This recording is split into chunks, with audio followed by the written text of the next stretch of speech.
My friends joke with me that if I'm out with people or I'm at a party or something, that I don't really like to talk about myself. What I like to do is to ask other people questions. And I find myself, and they've noticed that I slip into interview mode, that I'm constantly kind of trying to pull information out of people because that's what I do all day as someone who's a writer. So, this idea of the interview as conversation is really a key concept that I need you to grab hold of, because the more you can make a conversation out of your interview, the more comfortable you can make your sources, the better information you're going to get. So the interview is the cornerstone of all communication that we do, if you think about it. If you are looking to apply for a job, you are in the middle of an interview. If you are, pollsters are using it to try to gauge public opinion. Police use it every day to catch criminals. While you're in the middle of trying to get any information out in the world, you are conducting an interview. And it's also the key to how we convey information journalistically.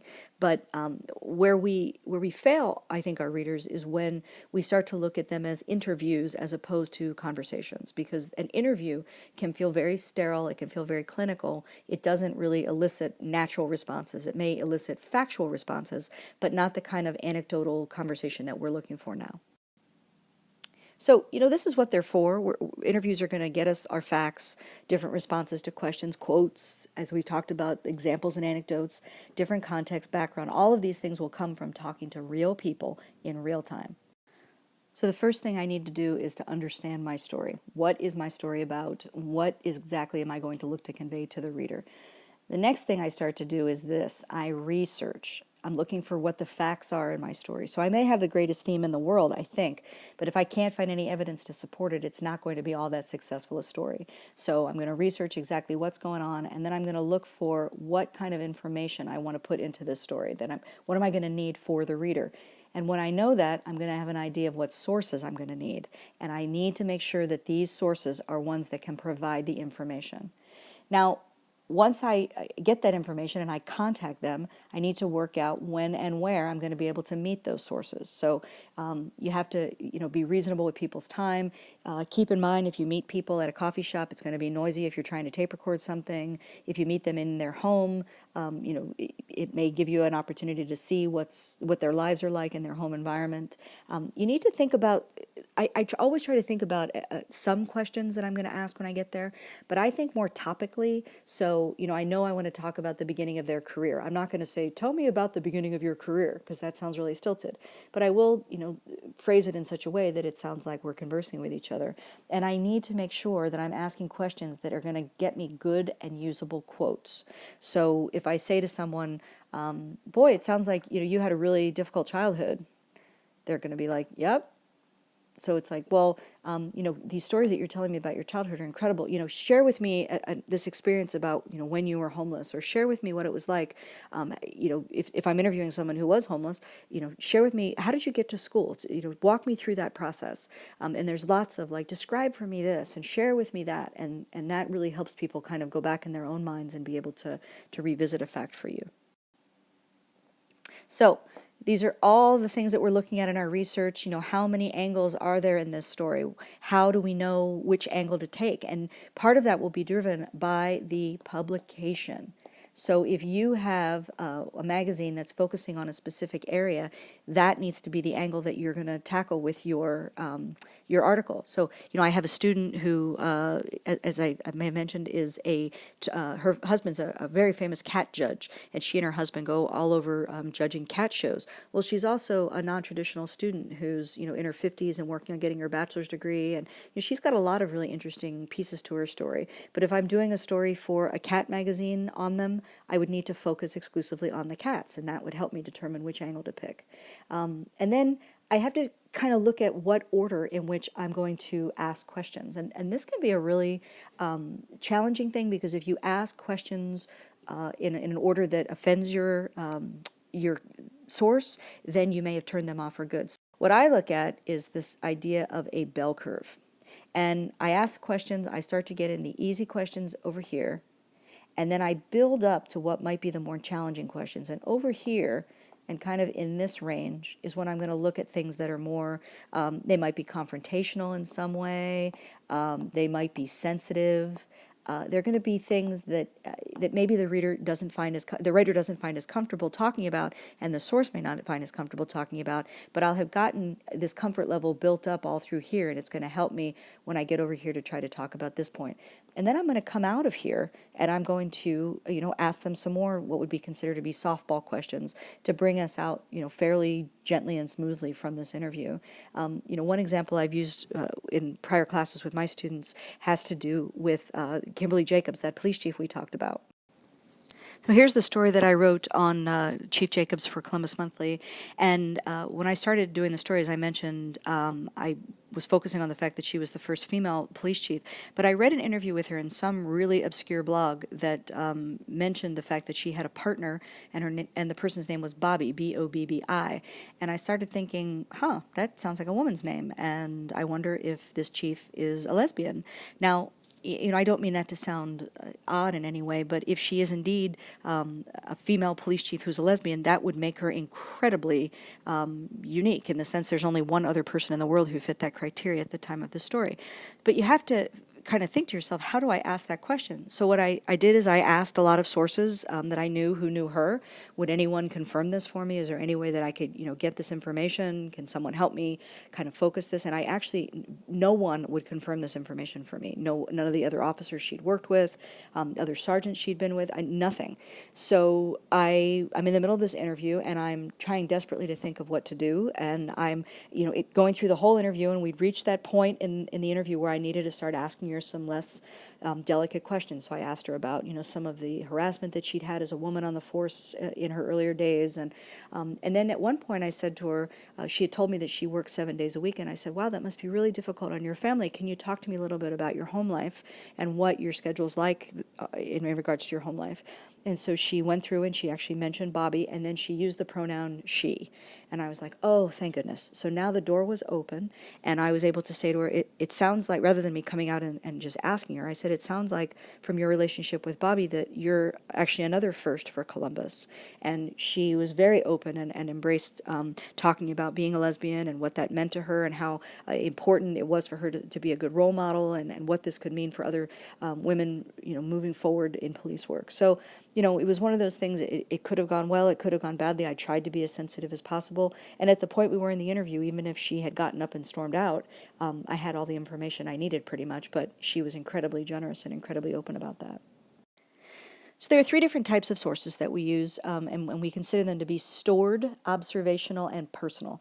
Stored sources, of course, are documents. So things that research that you may do online or in a library setting or in public records.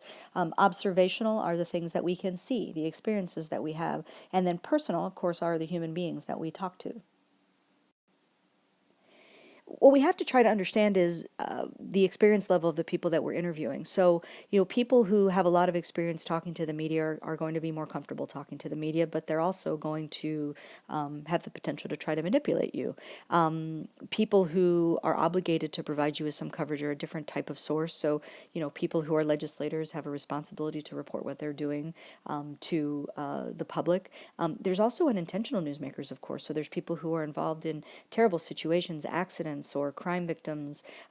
If you're trying to do a story on kind of a look back on someone who's suffered some sort of injury or injustice, those people may or may not want to talk to you. And then you have the idea of academics and experts and people who are very knowledgeable in what they do, and they may want to talk with you, but may give you kind of tech speak that you have to try to get them to step back from. And I often say to people who are, very high level experts, can we bring this down to layman terms? If I were 10 years old, how would you explain this to me? And that really seems to help them kind of come back. So, this idea of taking notes is imperative that you get what's comfortable with you. You can use a notepad and pen if you want to, some type of tape recording. Your smartphone is invaluable for recording. The app iTalk I use constantly. I'm now obsessed with my iPad, as I'm sure you can guess, for the fact that this is an iTunes U course. So I will use Evernote. I'll record my notes in Evernote. I will type notes in Evernote, and I will take pictures of whatever's happening. So, I went and did a story on a construction project that was causing a neighborhood to be up in arms, and I took pictures of what was happening now so I could come back and write that more accurately. I recorded my interview with the Evernote, and then I'm typing notes frantically as we're talking so that I can get different descriptors and different quotes and make sure that I have accurate information. So, the iPad in your hands is the most powerful reporting tool that we've ever had, ever. And I really encourage you to use it and check out some of the apps that I provided for you. So we've talked about this idea of on the record, off the record, not for attribution, non-background, deep background, etc. So, just be conscious of that. We also need to be conscious about recording laws, just before I forget to mention. So if you are doing a phone recording, and a great way to do a phone recording is by using Google Voice, which I've also given you the app for, but know the laws of your state. So, for example, the law in Ohio is if one person knows they're being recorded, like I'm recording a conversation with you, that's legal as long as I know that I'm recording it. But in a state like Maryland, we both have to know that we're being recorded. It is always polite to say to people, and it's ethical, hey, I'd like to record this, is that okay? And get people's permission. If they say no, don't record it. And I'll do that even if I put the recorder right in front of them. But, it's important from a legal standpoint that you know. So I've given you a link to what the state law is, so I encourage you to check that out. Where do you set it up? Is it private or public? Do you do it in person? I do whatever I can. If I need to see somebody in person, like Jack Johnson or the chief, I go there. I make sure they're going to interview with me in person. If I'm doing a story, the home birth story, I didn't need to see all those moms in person. I talked to one or two of them on the phone. I went and saw others. So you really kind of have to weigh. And if I'm in Ohio and I'm doing a story with someone in California, I don't have a lot of choice. So we do what we can, but recognize email, social media, great way to set up interviews. Don't do your interviews that way. Very stilted, very limited in how they come across to the reader. So you're just, from an ethical standpoint, you don't know who you're really talking to. So I would avoid those. Think what are called open-ended questions, so questions that can't be answered yes or no or with a single word. As I mentioned before, think in notes, not questions. What topically do you need to know? Kind of go with the flow of your interview, even though your next topic may be, topic F, and the source starts talking about topic R. Go with it. Let them talk, and you can always come back to things. And this idea, the bell curve that we talked about. I think about every interview like it's chess. So I think before I ever ask someone a question, if I ask this question, what will be the answer to my question, and then how will I respond in return? And if I envision in my head that I could get a bad answer, I really reconsider that question, and it saved me. It's something I've learned over time because I've asked plenty of stupid questions in my life, and I have had people, really call me out on them occasionally. So what it does is it saves you the humiliation of that, but it also saves you a lot of time and respect with your source. If you think, well, if I ask this question, I may sound like an idiot, I'm going to back up a second and try to ask it in a different way.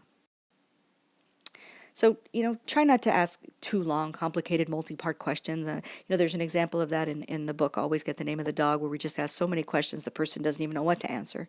Don't be too conversational. This isn't about you. So, you can offer the occasional injection of something about yourself, but don't start to pretend that you're having coffee with a friend. You're not. And you're not there to make friends, and you're not there to take sides. You're not there to say, oh my God, I totally agree with you on some controversial subject.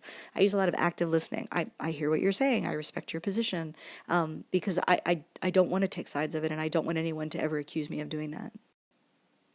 So please look in Always Get the Name of the Book, Always Get the Name of the Dog, as we talk about these issues, silence, how you can kind of reboot your interview, how you can build in comfort level. These tricks of the trade will really help you when it comes to trying to get those questions answered in a way that's going to be meaningful for the reader.